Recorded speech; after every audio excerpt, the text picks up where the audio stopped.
Você teve um sinistro negado de J&O e não sabe se está correto, você pediu reanálise, a seguradora manteve a negativa, você discorda e você não sabe para quem recorrer. Eu presto consultoria para o seguro J&O, tanto na contratação quanto na negativa, inclusive até para treinamento dos gestores de como usar a pólice, porque isso é muito importante também. Existe uma série de regras na pólice à base de reclamação e muitas delas não são observadas durante a vigência do contrato. Aí, quando tem um sinistro, o segurado avisa no momento errado, normalmente depois de um tempo que ele já teve conhecimento, e a seguradora nega o pedido de indenização, porque o segurado descumpriu uma regra. Então, precisa também, ao contratar o seguro, treinar, passar para os gestores que eles têm uma pólice, como funciona essa pólice, em quais momentos eles devem avisar, colocar uma pessoa na empresa para ser responsável para qualquer dúvida, para fazer esses avisos junto à corretora ou junto à seguradora.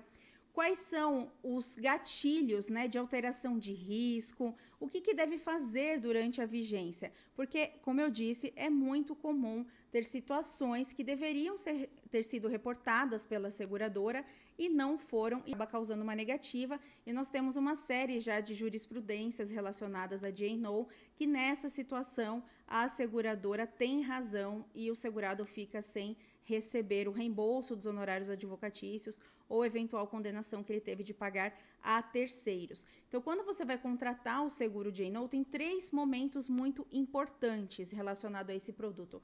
Primeiro, na avaliação da seguradora, você precisa entender qual é o perfil de risco da empresa e quais são as seguradoras que têm as melhores condições ou as condições que eu priorizo ter. Eu quero ter custo de defesa na esfera trabalhista, eu quero ter cobertura para multas, se é uma empresa que tem exposição junto à Comissão de Valores Mobiliários, ou uma instituição financeira também tem exposição junto ao Banco Central, tem um maior risco dos gestores sofrerem uma multa, administrativa, que a gente chama.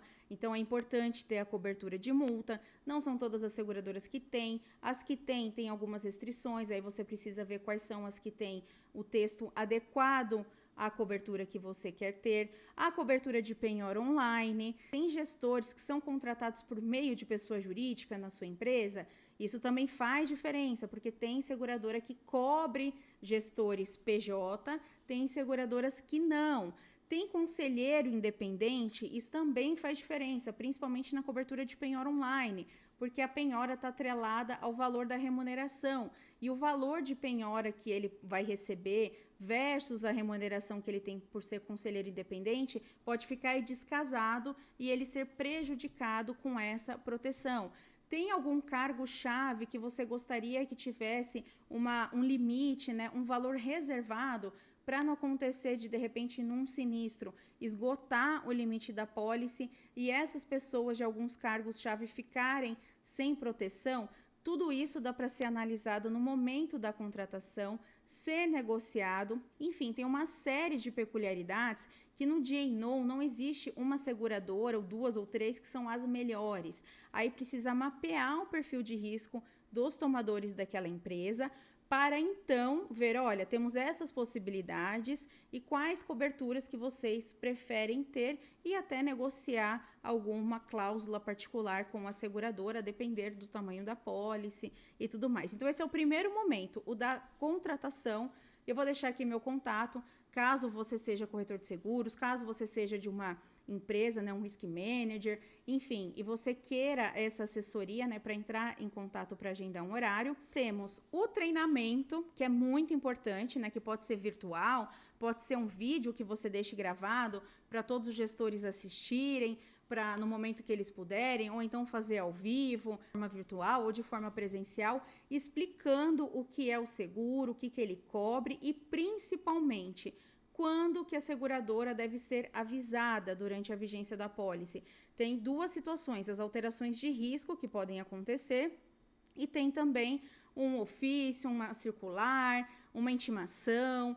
Enfim, o que caracteriza? A empresa sofreu um processo, eu devo avisar a seguradora? Como que eu uso a apólice? O que é alteração de risco? Se trocar o CEO, eu preciso avisar? Se tiver um novo acionista, um novo sócio que tenha uma fatia representativa de participação naquela empresa, eu preciso avisar? Eu adquiri uma empresa pequenininha, será que eu preciso avisar? Eu vendi uma subsidiária, será que eu preciso avisar a seguradora? Além de dar esse treinamento sobre o que é uma possível expectativa ou reclamação que deve ser notificada na apólice, também os motivos de alteração de risco que a seguradora precisa ser informada, porque em ambas as situações, se o segurado não fizer isso, seja ele próprio ou por meio do seu corretor, ele pode ter um sinistro negado ali na frente. E não só o sinistro relacionado àquele assunto. Eventualmente, até a apólice pode ser cancelada porque o segurado descumpriu com as obrigações. E como o J&O é uma apólice que tem vários segurados, né, tem vários gestores na empresa, e a contratação normalmente envolve 1, 2, 3, 5 pessoas, os outros não sabem nem das obrigações que tem. Então, por isso, esse treinamento é muito importante. Quando eu iniciei minha carreira em sinistro, né, eu sou advogada, eu tenho LLM no INSPER, em Direito Financeiro e Mercado de Capitais, eu atuei por muito tempo em J&O. Eu lembro que no sinistro, mais da metade as negativas eram relacionadas ao descumprimento das regras do segurado. O evento teria cobertura, mas como ele não seguiu as regras, e no J&O a gente está falando de valores altos, né? Custos de defesa de pelo menos aí 3 dígitos, a depender da situação, aí 4, 5 dígitos. Então, realmente é um valor muito alto e é uma situação bem complexa que está envolvida. E o terceiro ponto é o sinistro. Aí no sinistro também, avisar direitinho, mandar a documentação, mandar as propostas de honorários, né? Se você precisar de consultoria também nesse momento, né? Tanto fazer o treinamento dos gestores, a consultoria no momento do sinistro, ou pior, né? Tive uma negativa de sinistro, eu também atuo nessa área para tentar reaver administrativamente. Existem alguns canais que a gente consegue tentar uma reanálise, não com a própria seguradora só, porque as empresas que me procuram para a consultoria no momento do sinistro já esgotaram, já estressaram, tentando discutir com a seguradora para reverter a negativa, ou o valor também, às vezes, de pagamento não chega num acordo, né? Então, quando chega aqui, já está estressado. Mas existe ainda formas administrativas que não precisa ter um custo judicial e, se for o caso, ingressar com uma ação judicial. Eu também vou te falar qual é a viabilidade, qual é a jurisprudência sobre o tema.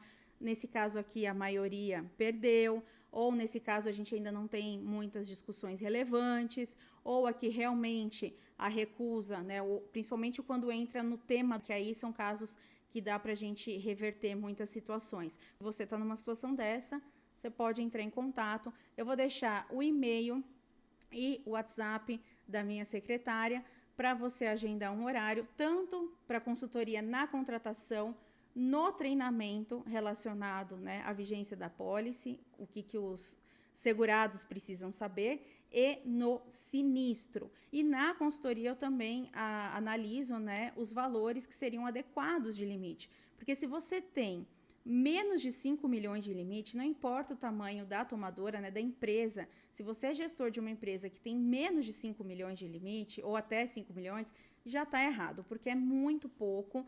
E na consultoria eu explico por quê, né? Então, se você é de uma empresa, se você é gestor de uma empresa, se você é risk manager de uma empresa, se você é corretor que presta serviço para uma empresa, mas não tem expertise no J&O, né, que é um seguro muito específico, e quiser contratar os serviços, vou deixar o contato aqui embaixo na descrição desse vídeo.